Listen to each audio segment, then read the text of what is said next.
بسم اللہ الرحمن الرحیم۔ آپ حضرات کے سامنے ماہ رمضان کے دوسرے عشرے کے تعلق سے کچھ باتیں عرض کر رہا ہوں۔ کچھ حضرات ہیں جنہوں نے پوچھا ہے کہ مفتی صاحب یہ دوسرا عشرہ چل رہا ہے، اس میں فرائض عبادت کے علاوہ وہ کون سی عبادت ہے جن کو کرنے سے اللہ راضی ہوتا ہے؟ تو دیکھیے یہ مختصر ویڈیو بنے گا، لیکن اس کو دھیان اور توجہ سے سننا۔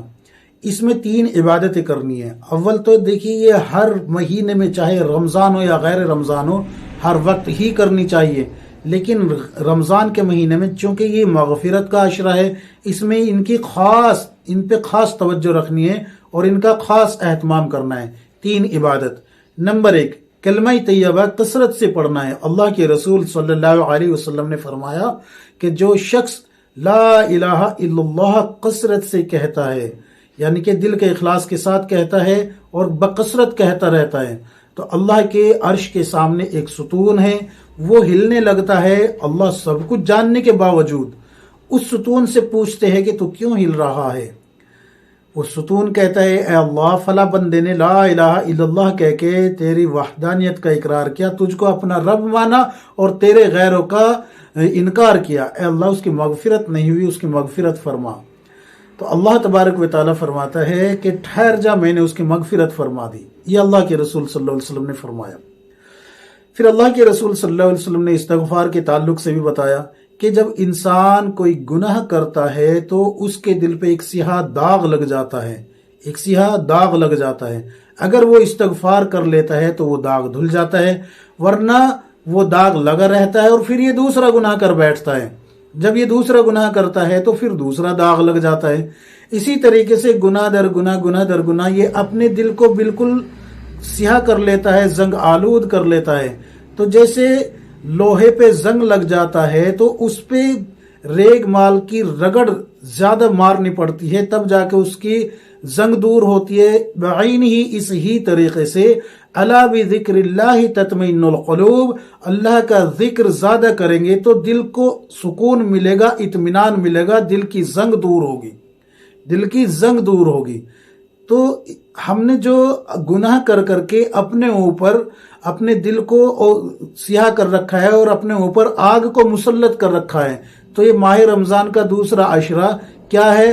مغفرت کا عشرہ ہے۔ تو اللہ سے مغفرت طلب کرے، اور بہترین مغفرت یہی ہے کہ اللہ سے جو ہے اللہ کے سامنے اپنے گناہوں کی توبہ کر کے استغفار کرتا رہے۔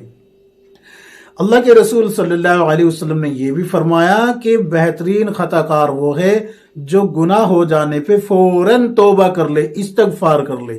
اللہ کے رسول صلی اللہ علیہ وسلم نے یہ فرمایا۔ اور ایک روایت یہ بھی آتی ہے، اللہ کے رسول صلی اللہ علیہ وسلم نے فرمایا کہ جو کوئی بندہ اللہ کا جو کوئی بندہ استغفار کی کثرت رکھتا ہے تو اللہ تبارک و تعالی اس کے تمام کام بنا دیتا ہے۔ تمام کام کیا ہوتے ہیں؟ بن جاتے ہیں، یعنی کہ اس کو ہر پریشانی سے نکال لیا جاتا ہے۔ آج انسان جو ہے پریشان ہے کہ قرض میں مبتلا ہو، بیماری میں مبتلا ہو، فلاں چیز میں مبتلا ہو، ہر چیز کے مصائب سامنے رکھ کے جو ہے بات کرتا ہے کہ جی میں اس مصائب میں پریشان ہوں۔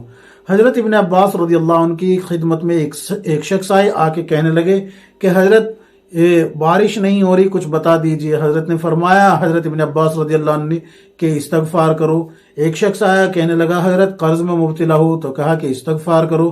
تیسرا آیا کہنے لگا کہ حضرت اولاد نہیں ہو رہی، کہ استغفار کرو۔ یعنی کہ جو بھی پریشانی لے کے آئے لوگ، ان سب کے بارے میں کیا کہا کہ استغفار کرو، استغفار کرو۔ رزق کی تنگی ہے تو استغفار کرو، فلاں مصیبت میں مبتلا ہے استغفار کرو، بیماری ہے تو استغفار کرو، کوئی بھی پریشانی ہے تو استغفار کی کثرت رکھو۔ ابن عباس رضی اللہ عنہ نے اس پہ قرآن کی دلیل بھی دی، اور میں نے آپ کو ابھی بتایا ہے کہ ہر تنگی سے نکلنے کا راستہ ہے استغفار۔ اللہ تبارک و تعالی استغفار کی کثرت والے کو ایسی جگہ سے رزق عطا فرماتے ہیں کہ اس کو گمان بھی نہیں ہوتا کہ یہاں سے ملے گا، اور وہاں سے اس کو رزق مل جاتا ہے۔ سچ بات بتائے، ہم اپنی بات بتائے، ہمیں رمضان میں ایسی جگہ سے ہدیہ بھی آ رہے ہیں، اور اللہ تبارک و تعالی رزق بھی ایسی جگہ سے بھیج رہا ہے کہ ہمیں گمان بھی نہیں ہوتا کہ آئے گا یا نہیں آئے گا، جبکہ اللہ تبارک و تعالی نے خوب اچھے سے وسعت عطا فرما رکھی ہے۔ اس کے علاوہ ہمیں کرنا کیا ہے یہ بھی سن لیجئے. دیکھیے اگر ہم اللہ سے اپنے لیے مغفرت طلب کر رہے ہیں اور ہمیں یقین ہے کہ یہ ماہ رمضان کا دوسرا عشرہ ہے، اللہ تبارک و تعالی اس میں ہماری مغفرت فرما دے گا. اگر ہم اللہ سے مغفرت طلب کر رہے ہیں تو میرے دینی بہنوں اور میرے بھائیوں، ہمیں جیسے ہم اللہ سے امید لگائے بیٹھے ہیں ویسے ہی ہم بندوں کو بھی، اللہ کے بندوں کو بھی معاف کرنا شروع کریں. کسی کے ساتھ اگر ہماری لڑائی ہو چکی ہے تو اس سے صلح کر لیجئے.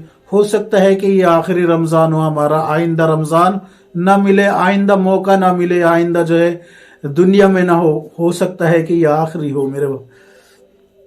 بہرحال استغفار کی کثرت رکھے اور جو جن سے قطع تعلق ہو گئے ہیں ان کو جوڑے، جن سے آپ کی لڑائی ہو گئی ہے ان لڑائیوں کو محبت میں بدلنے کی فکر اور محنت کرے. اللہ کے رسول صلی اللہ علیہ وسلم نے فرمایا کہ اگر کوئی مسلمان دوسرے مسلمان سے 3 دن قطع تعلق کر لے، 3 دن تک بات نہ کرے، تو جس نے شروعات کی ہے اس کا ٹھکانہ جہنم ہے. ابن ماجہ کی روایت ہے. اور اگر کسی نے شروعات کری کہ السلام علیکم بھائی میں صلح کرتا ہوں اور سامنے والے نے جواب نہیں دیا، تو اس کے سلام کا جواب تو فرشتہ دے دیتا ہے، لیکن یہ جہنم سے آزاد ہو جاتا ہے اس جرم میں. جو اس نے جرم کیا تھا اس کو مغفرت مل جاتی ہے.